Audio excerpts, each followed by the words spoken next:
오늘부터 이제 요한계시록 15장을 다루게 됩니다. 요한계시록 15장과 16장의 내용은 마지막 심판인 7 대접 심판이 기록되어져 있습니다.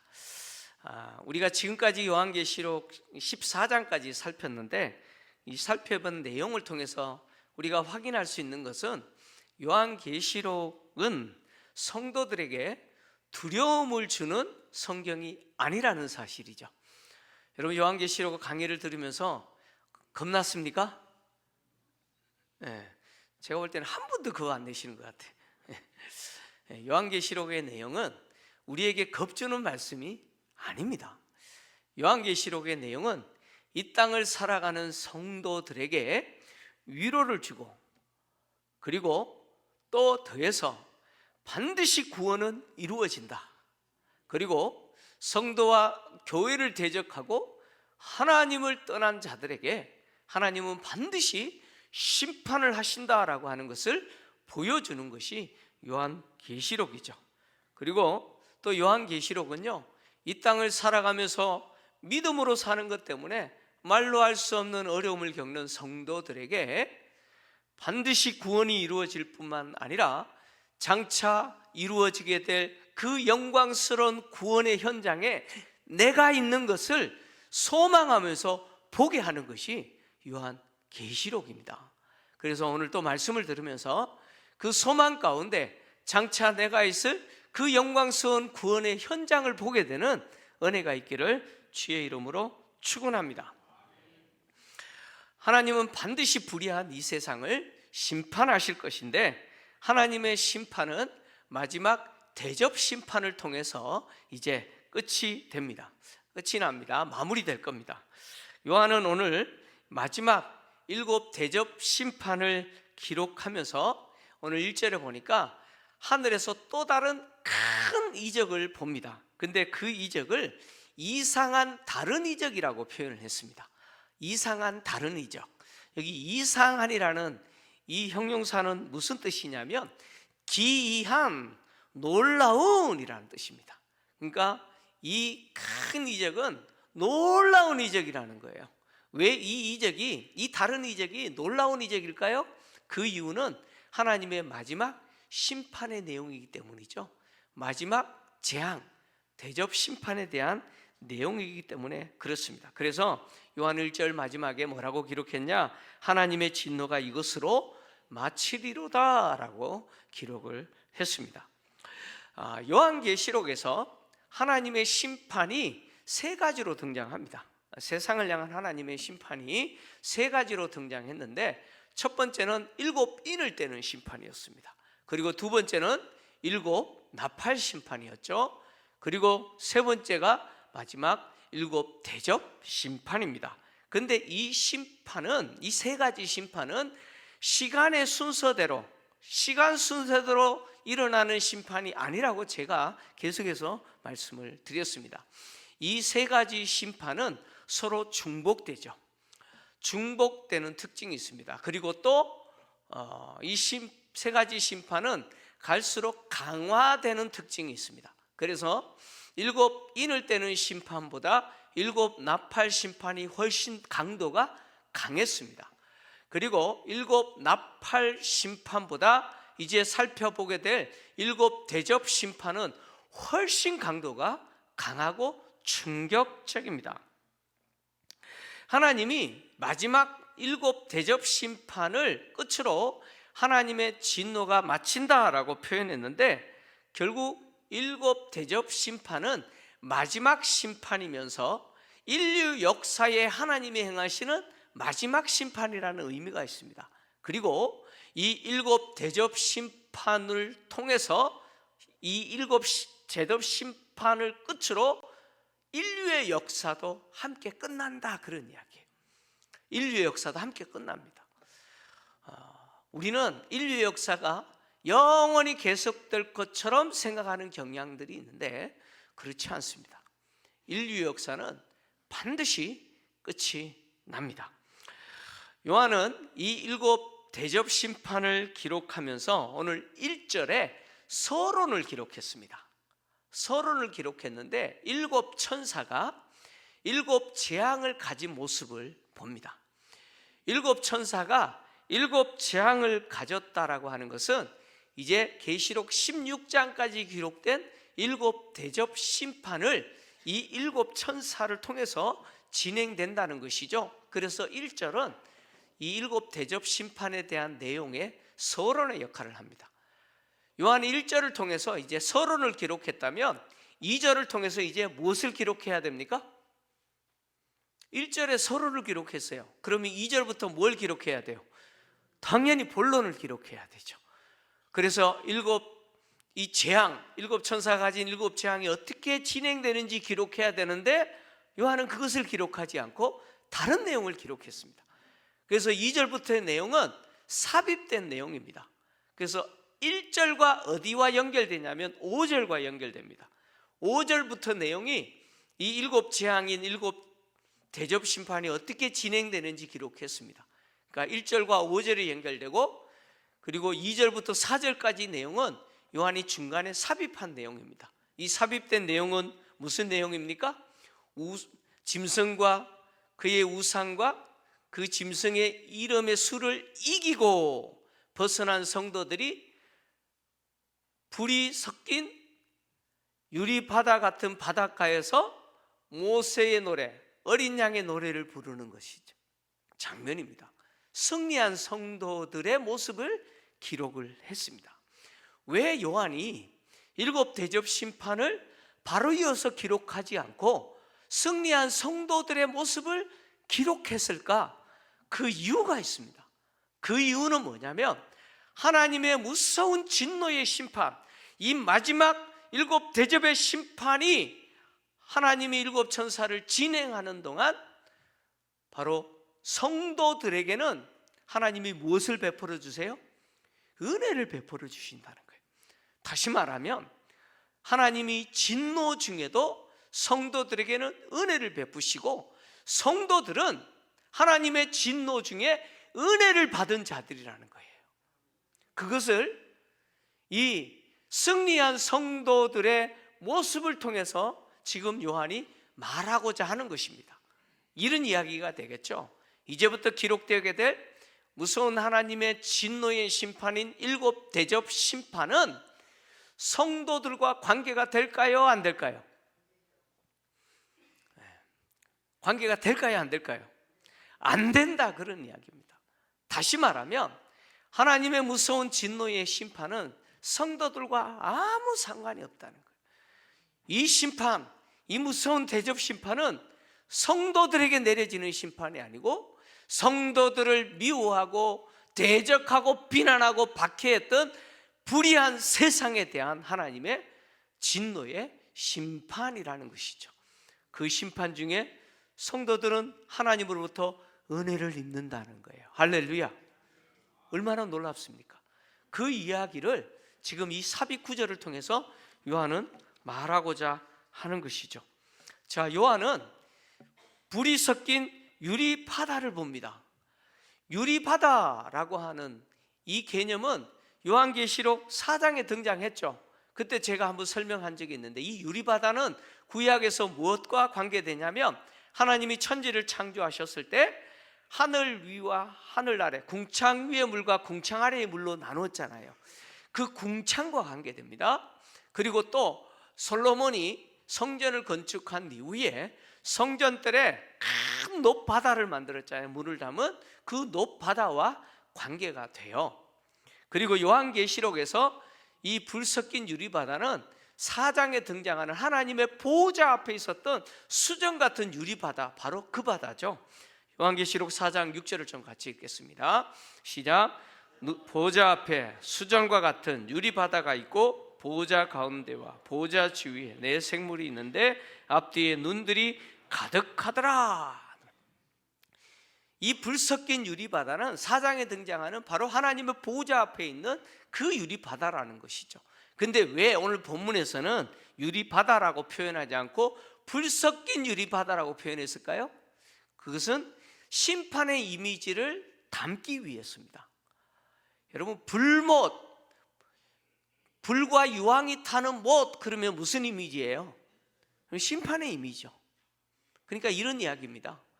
교회를 대적하고 성도들을 미혹하고 박해했던 사탄과 그 악한 세력들은 장차 어디에 던져져요? 불못이죠.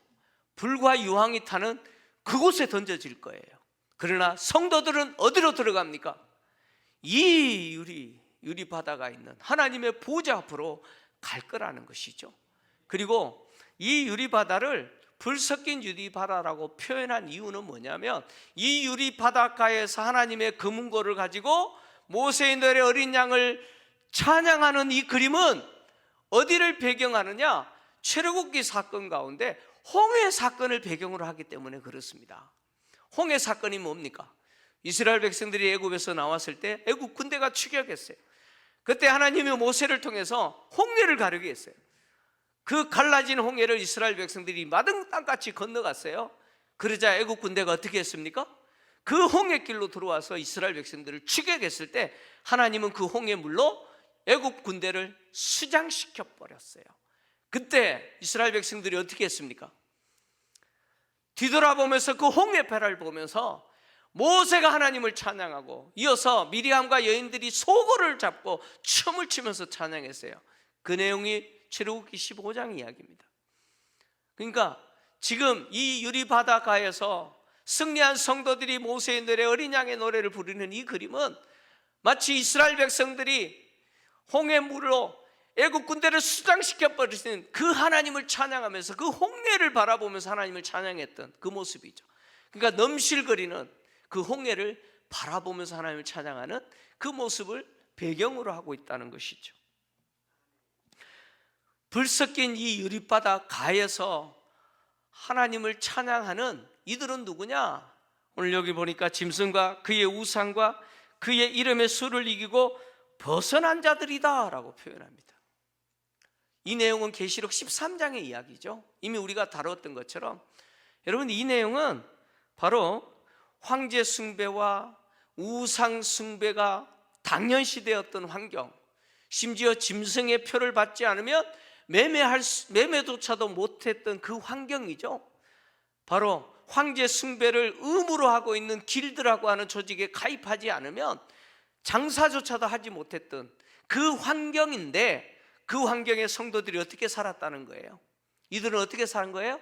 그 황제와 우상 숭배 거부했어요. 그리고 비록 경제활동조차도 하지 못한다 할지라도 길드에 가입하지 않고 극심한 경제적인 빈곤과 또 물리적인 박해를 받았고, 그 고난을 인내하면서 참았을 뿐만 아니라 심지어 죽임까지 당했음에도 불구하고 승리한 자들이, 이들이 지금 유리바다 가에 서서 모세의 노래 어린 양을 부르는 것이죠. 그리고 오늘 성경은 이들이 이기고 벗어난 자들이라고 표현하죠. 이겼고 벗어난 자들이에요. 승리했고 벗어났다는 거예요. 벗어났다는 말은 뭡니까? 이제 더 이상 그 짐승과 짐승을 따르는 그 악한 세력들이 아무것도 할 수 없다는 거예요. 그들에게 아무것도 할 수 없어요. 완전히 벗어났어요. 이들이 지금 이곳에 있는 것이죠. 이들이 불 섞인 유리바다 가에서 모세의 노래, 어린 양의 노래를 부르는데, 이 모세의 노래, 어린 양의 노래라고 하는 표현은 이 노래가 두 개의 노래라는 말이 아닙니다. 두 개의 노래가 아니고 하나의 노래예요. 다시 말하면 이 노래는 무슨 노래냐? 모세에서 시작해서 어린 양을 통해서 성취된 하나님의 구속 사건에 대한 노래라는 거예요. 그래서 뒤에 보시면 그 노래의 내용이 이것을 노래하는 것이죠. 그래서 이 노래를 모세의 노래, 어린 양의 노래라고 표현하는 겁니다. 그리고 또한 이 노래는 바로 출애굽기 사건을 배경으로 하죠. 특히 홍해 사건을 배경으로 하기 때문에 그렇습니다. 홍해 사건, 애국 군대를 수장시켜 버리고 이스라엘 백성들이 하나님을 찬양했던 그 내용을 배경으로 할 뿐만 아니라, 여러분, 출애굽기 사건, 특히 홍해 사건은 하나님이 당신의 아들을 통해서 우리를 구원하시는 그 구속 사건의 뭐예요? 그림자 역할을 합니다. 그림자 역할을 해요. 그래서 오늘 이 구속의 이 은혜를 찬양하는 노래를 모세의 노래 그리고 어린 양의 노래라고 표현하는 것이죠. 그리고 이 모세의 노래, 어린 양의 노래는 출애굽기 15장에 기록된 모세의 노래를 배경으로 하고 있을 뿐만 아니라 신명기 32장에 모세가 기록한 그 노래, 모세의 노래죠. 그 노래를 배경으로 합니다. 그리고 또 많은 내용들은 시편과 그리고 아모스서, 예레미야서의 내용을 배경으로 합니다. 그리고 또 더해서 요한이 이 노래를 모세의 노래라는 표현을 통해서 앞으로 진행될 이 7 대접 심판의 내용이 어디를 배경으로 한다는 것을 짐작하게 만드냐면 출애굽기 사건을 배경으로 할 것이라는 것을 짐작하게 만듭니다. 그러니까 7 대접 심판의 내용은 하나님이 애굽을 심판하신 10가지 재앙을 배경으로 하고 있다라고 하는 것을 이 모세의 노래라는 표현을 통해서 짐작하게 만드는 것이죠. 하나님이 이스라엘 백성들을 애굽에서 건져내시고 홍해를 건너게 하시고 애굽 군대를 홍해에 수장시켜 버렸습니다. 그때에 모세가 먼저 하나님을 찬양하고 이어서 미리암과 여자들이 소고를 잡고 춤을 추면서 하나님을 찬양했습니다. 근데 오늘 승리한 이 성도들은 소고가 아니라 하나님의 금은고를 들고 하나님의 구속의 은혜를 찬양하죠. 근데 이때 찬양할 때 그들의 마음은 어땠을까요? 여러분, 애국 군대를 홍해에 수장시켜 버리신 그 하나님의 구속의 역사, 구원의 역사를 경험하는 이스라엘 백성들이 그 넘실거리는 홍해 바다를 바라보면서 어떤 마음으로 하나님을 찬양했을까요? 1번 기분 나빠서, 2번 감격하면서. 몇 번이죠? 네? 여러분, 이스라엘 백성들이 얼마나 감격하면서 찬양했겠습니까? 앞은 홍해요, 뒤는 애국 군대가 추격합니다. 새파랗게 질렸던 이스라엘 백성들이 그 홍해를 통해서 구원하시고 자기를 추격했던, 이렇게만 하면 잡혔던 그 애국 군대를 수장시켜 버리신 그 하나님의 구원 행위를 눈앞에 경험하면서 여러분 얼마나 감격해, 숨이 멎을 만큼 감격하면서 여러분 찬양했지 않겠습니까? 여러분, 승리한 성도들이 그 감격으로 지금 이 찬양하고 있다는 거예요. 근데 이 찬양의 내용은 지금 우리가 부르는 찬양의 내용과 똑같아요. 무슨 이야기냐? 여러분, 하나님이 우리에게 베풀어 주신 구원의 은혜를 우리가 이 자리에서 찬양을 하는데, 여러분 우리는 어떤 감정으로 찬양합니까? 여러분, 하나님을 찬양할 때 어떤 마음으로 찬양하세요? 여러분, 이 찬양할 때 감격이 있습니까? 감격 있으세요? 어떤 분은요, 남들은 찬양하든 말든 나는 절대 죽어도 안 한다 그러고 입 꾹 다물고 있는 분이 있어요. 여러분, 한번 생각해 보십시오. 하나님이 나를 구원하신 이 사건이 여러분 감격이 없습니까? 내가 하나님을 찬양하는 이 현장에 있는 것이 내가 수고하고 노력하고 열심히 뭔가 해서 얻은 결과입니까? 아니에요. 여러분, 내 생명 수억 개 준다 그래도 이 찬양하는 자리에 내가 있을 수 없어요. 이 구원은 내가 못 얻어요. 하나님이 그 영광, 이 구원을 내게 주셨는데 내가 그 하나님을 찬양하면서 감격이 없어요? 그거 이상한 거 아니에요?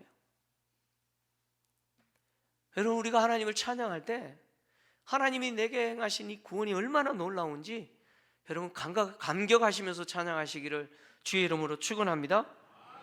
이렇게 감격하면서 승리한 이 성도들이 모세의 노래, 어린 양의 노래를 부르는데 이 노래의 내용은 크게 3가지로 구분됩니다. 주제가 3가지예요. 첫 번째 주제는 뭐냐면 전능하신 하나님이 하신 일이 크다라는 거예요. 전능하신 하나님이 행하신 일이 너무너무 크다는 거예요.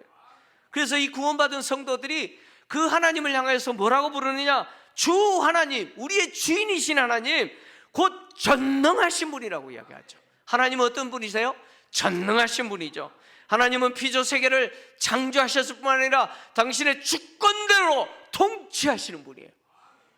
그 하나님은 전능하신 분이기에 못하실 일이 아무것도 없는 거예요.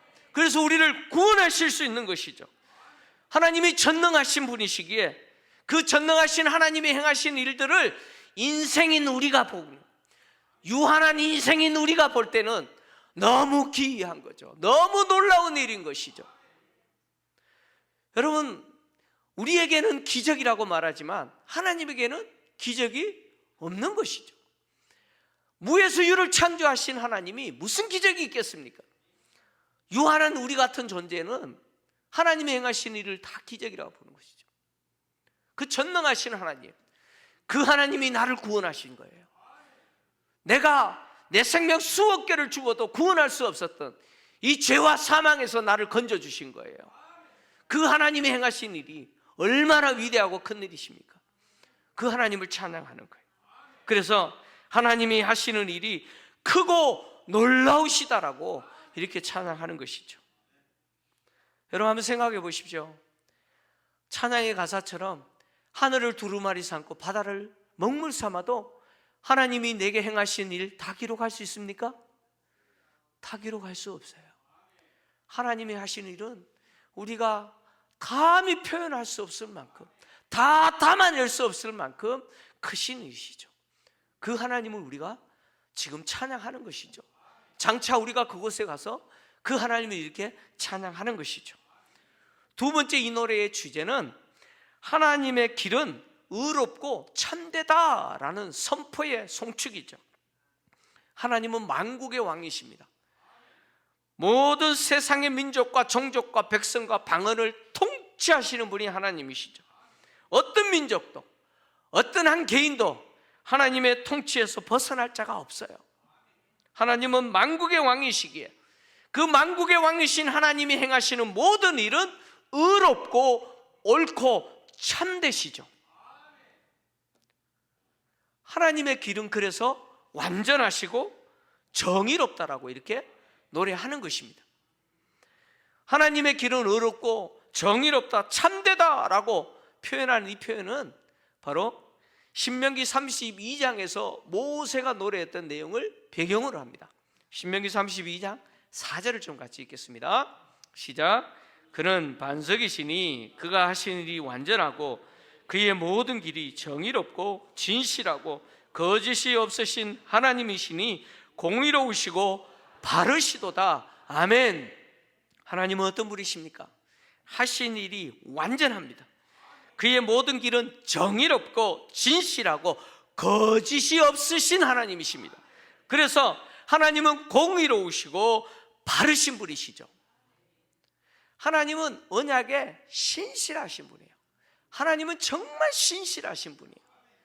그래서 하나님은 당신과 언약을 맺고 그 언약과 관계해서 인간들에 대해서 합당한 대우를 하시죠. 그래서 그 언약에 성실한 자들, 언약을 성실하게 지키는 자들에게는 은혜와 구원을 베푸시죠. 그러나 언약을 깨뜨리고 당신을 떠난 자들에게 하나님은 무엇으로 갚으세요? 심판으로 갚으신다는 거예요. 바로 이 하나님의 통치가 의롭고 참되다라는 것이죠. 하나님은 의로우신 분이고 모든 일을 참되게 하신 분이에요. 다시 말하면 세상을 향한 하나님의 통치가 의롭고요, 나라고 하는 한 개인을 향하신 하나님의 통치 역시 의롭고 옳습니다. 하나님은 절대로 나를 잘못된 것으로 이끌어가지 않으십니다. 하나님은 항상 나를 의의 길로 인도하시고 바른 길로 나를 이끌어 가시는 분이신 줄 믿습니다. 그 하나님이시라는 거예요. 그리고 세 번째 주제는 거룩하신 하나님을 두려워하며 만국이 와서 하나님을 경배할 거라는 송축입니다. 하나님의 이름은요, 세상의 모든 민족이 두려워해야 할 이름이죠. 하나님은 그런 분이시라는 거예요. 왜요? 하나님은 절대자시기 때문에, 누구와도 비교할 수 없는 분이시기 때문에. 그래서 모세는 홍해 사건을 통해서 애국 군대를 수장시켜 버리신 그 하나님을 찬양하면서 출애굽기 15장 11절에 하나님을 이렇게 찬양했습니다. 같이 읽겠습니다. 시작. 여호와여 신중에 주와 같은 자가 누구니까? 주와 같이 거룩함으로 영광스러우시며 찬송할 만한 위엄이 있으시며 기이한 일을 행한 자가 누구니까? 아멘. 세상의 어떤 민족과 어떤 인간이 만들어낸 신, 그 신들과 하나님이 비교가 됩니까? 하나님은 비교할 수 없는 분이죠. 왜요? 하나님은 홀로 유일하게 존재하시는 절대자시죠. 하나님이 세상의 모든 피조물을 창조하신 분이죠. 인간들이 만들어낸 신들과 비교할 수 없는 것이죠. 하나님은 살아계신 분이에요. 그래서 절대자이신 하나님의 이름은 모든 민족이 두려워해야 될 이름이죠. 그리고 그 아들의 이름 예수 그리스도, 그 이름 역시 모든 인간들이 무릎을 꿇고 경배해야 될 절대자의 이름이죠. 그래서 하나님이 그 이름을 높이시고 하늘에 있는 자들과 땅에 있는 자와 그 땅 아래에 있는 자들로 하여금 무릎을 꿇게 하시고 주라고 고백하게 하신 이름이 예수라는 이름이죠. 그래서 세상의 모든 민족은 그 절대자이신 하나님과 예수 그리스도의 이름에 합당한 영광을 올려드려야 된다는 거예요. 그 이름을 두려워해야 되고 그 이름에 합당한 경배를 드려야 된다는 거예요. 뿐만 아니라 오늘 이 노래에서 하나님의 의가 나타났으니 모든 민족이 하나님께 나와 경배할 것이라고 했습니다. 하나님의 의가 나타났다는 말은 뭡니까? 바로 당신의 아들인 예수 그리스도를 통해서 우리를 구원하신 하나님의 구속 사건입니다. 그 구속의 은혜가 나타났으니 세상의 모든 민족이 하나님께 나와 하나님을 경배할 것이다, 이렇게 선포했습니다. 이 선포는 바로 시편 86편을 배경으로 합니다. 시편 86편 시인이 이렇게 노래했습니다. 같이 읽겠습니다. 시작. 주여, 주께서 지으신 모든 민족이 와서 주의 앞에 경배하며 주의 이름의 영광을 돌리리이다. 무릇 주는 위대하사 기이한 일들을 행하시오니 주만이 하나님이시니이다. 아멘. 시인은 주께서 지으신 모든 민족이 와서 주 앞에 경배하고 주의 이름에 영광을 돌릴 것이다 라고 선언했습니다. 이 예언대로 예수 그리스도를 통해서 성취되었고 이루어졌죠. 그리고 교회가 전하는 이 영광스러운 복음을 전하는 것을 통해서 이 시편에 기록된 이 예언이 반드시 성취가 될 겁니다. 하나님은 구약의 모세와 선지자들과 시편이 한결같이 선포했던 세상의 모든 민족이 하나님께 돌아와 경배할 거다라고 하는 이 주제를 당신의 아들을 통해서 이루셨고, 그리고 또 교회의 순종을 통해서 이 영광스러운 천국 복음이 세상의 모든 민족에게 전해지게 하심으로 세상의 모든 민족을 돌아오게 하실 것입니다. 오늘 요한이 7 대접 심판을 기록하기 전에 승리한 성도들의 이 영광스러운 모습을 기록한 이유는 뭐냐면, 황제 숭배와 우상 숭배가 의무가 되고, 그리고 그것을 하지 않으면 매매조차도 하지 못하는 이 땅에서 살아가는 성도들, 그들로 하여금 뭘 보게 합니까? 장차 얻게 될 그 천상에서의 영광스러운 모습을 소망하고 보게 하는 겁니다. 그 모습을 미리 보게 하는 것이죠. 바울은 로마서 8장을 통해서 우리가 예수 그리스도와 더불어 하나님의 영광을 상속받게 될 상속자로서 주님이 고난당하셨던 것처럼 고난당해야 되고, 그리고 우리에게 이 영광을 소망하는 그 소망이 있다면 참고 인내해야 된다라고 기록했습니다. 로마서 8장 17절에서 18절, 24절에서 25절 같이 읽겠습니다. 시작. 자녀이면 또한 상속자 곧 하나님의 상속자요 그리스도와 함께한 상속자니 우리가 그와 함께 영광을 받기 위하여 고난도 함께 받아야 할 것이니라. 생각하건대 현재의 고난은 장차 우리에게 나타날 영광과 비교할 수 없도다. 우리가 소망으로 구원을 얻었음에 보이는 소망이 아니니 보는 것을 누가 바라리요. 만일 우리가 보지 못하는 것을 바라면 참음으로 기다릴지니라. 아멘. 이 땅을 살아가는 성도들에게 반드시 하나님이 우리 주님에게 주신 그 영광을 함께 누리게 하시겠다고 약속하셨습니다. 그 영광을 누릴 자로 이 땅을 살아가는 성도들은 필연적으로 고난을 지날 수밖에 없다는 것이죠. 그래서 우리에게 이 영광을 누리게 될 소망이 있으니 이 땅에서 인내하고 참고 견뎌야 된다라고 바울은 기록하고 있는 것이죠. 모진 고난을 당하는 성도들이 자신이 천상에서 하나님의 보호자 앞에서 그 수정 같은 유리바다가에서 하나님이 베푸시는 그 구원의 은혜, 그 찬란한 영광을 누리면서 하나님을 찬양하고 있는 그 모습을 소망할 때, 그 모습을 미리 바라볼 때 이 땅에서의 고난은 견딜 수가 있는 것이죠.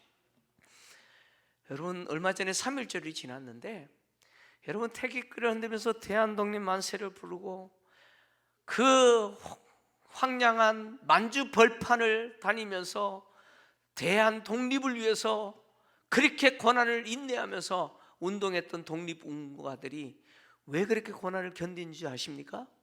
그들에게 무엇이 소망이 있었습니까? 이 나라의 독립에 대한 소망이 있었어요.